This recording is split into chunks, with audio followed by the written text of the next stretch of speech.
Got another DaBaby lesson for you from his new album, Blame It On Baby. In this video, I'm going to teach you how to play Blame It On Baby. So as always, if this video helps you, please hit the like button. It helps my channel more than you know. If you have any questions, leave them in the comments section. I'll be happy to answer them. And subscribe for more lessons from this artist. Enjoy. So during the verse, we're playing a riff. So you're going to start on the 4th fret of the A string. You're going to pluck that once. Then 3rd fret D string. Then you're going to bar the 6th fret of the D and G string. And you're going to pluck the D string. Then the G string.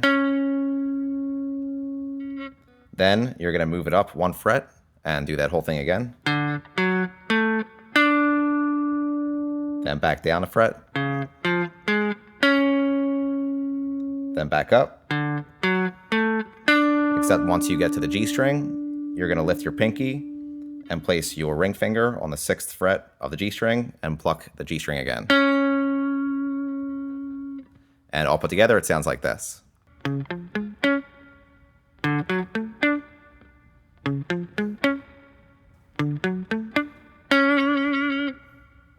Now the chorus. This part's made up of 2 chords, the first of which is a D sharp minor chord. So you're going to bar the 6th fret from the A string with your pointer finger. You're going to place your ring finger on the 8th fret of the D string, your pinky finger on the 8th fret of the G string, and your middle finger on the 7th fret of the B string. And then next is an E major chord. So you're going to bar the 7th fret from the A string with your pointer finger, and you're also going to bar the D, G, and B strings on the 9th fret. And all put together, it sounds like this.